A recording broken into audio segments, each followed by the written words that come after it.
You get 30 minutes on your pre-trip. I got 8:41, so that's where we're gonna start my timer.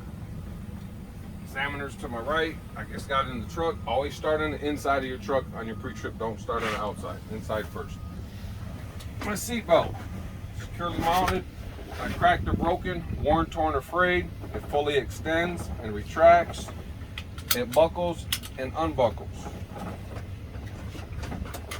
My side mirrors, securely mounted, not cracked or broken, adjusted to the driver's view, which is me.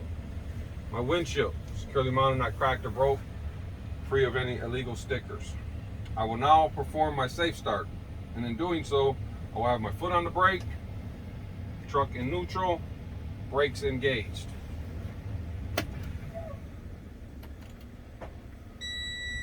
My ABS light came on and came off. Now we will start. What I'm doing now is building air pressure. In the meantime, I'll go over all my instruments and gauges. My primary and secondary air gauges should rise to 120 to 125 psi. There's enough fuel in the truck for the test. My DEF gauge is full. My oil gauge should rise to proper operating level. My water gauge should rise to 190. And my voltmeter should be between 12 and 15 volts. And on this particular truck, it's going to be in here, and the controls are here somewhere. We ain't going to worry about that right now. My horn, city horn, air horn. Right signal, left signal, high beams, 4-ways. My windshield wipers, securely mounted, not cracked or broken, not worn, torn, or frayed, and flush contact with the window. And they work along with my fluid also works.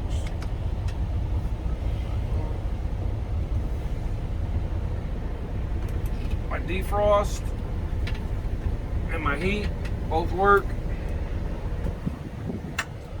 Covered all my gauges, my horn, signals, windows, and I'm doing this just to make sure I don't miss anything, and you need to do the same when you test. At this point, there's 3 parts of each of the next 2 tests. 3 parts to my tug test and 3 parts to my air leak test. We're going to do the tug test first, and it's going to take us right into our leak test. All right, so my tug test. I'm going to test my trailer brake by pushing in my parking brake. Put it in drive. You're going to feel a slight tug. I'm not going to go crazy, just a little. That's all I want. That's all I want. All right. So now we're going to switch them. We're going to test the parking brake by pushing in the trailer brake. Same thing. Just a slight tug. It's automatic. You got to put your foot on the brake to switch gears. It's a safety mechanism. So another slight tug. That's all we need. Now this is important. This is the 3rd part. This is going to be our roll test, 3 to 5 feet. Hit the brake. Make sure the truck doesn't move to the left or the right to indicate a problem in the suspension or a flat tire. My point is, this is the 3rd and final part of the tug test. Both buttons in, and we're going to move forward. Now watch what I do though. All right, so we're going to move forward about 3 to 5 feet. Loose on the steering wheel, hit the brake. She didn't move to the left or right. All right, good. My foot is on the brake. At this point, I'm going to do nothing else but turn this truck off, because it's going to take us right into our leak test.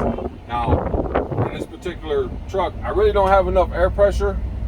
So let me go back to neutral, see if I can build this up so that this air test goes running. I'm going to skip that part. Fuck that air test.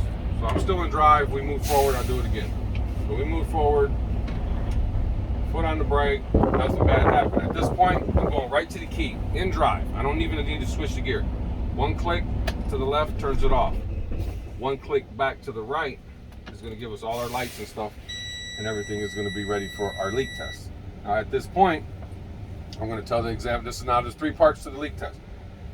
I tell the examiner, I'm going to put my foot on the brake. I should lose no more than 4 psi in a minute. Would you please time me? They're going to say yes. When you do it, don't go deep on the brake pedal. Just enough so they can hear it. Right there. That's good enough.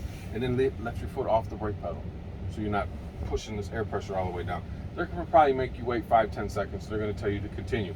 But that's part one. Part two is my fan down. I will now start my fan down, and at or before 60 psi, my warning light and buzzer should come on. So when you do your fan down, don't go deep. You just want to go quick.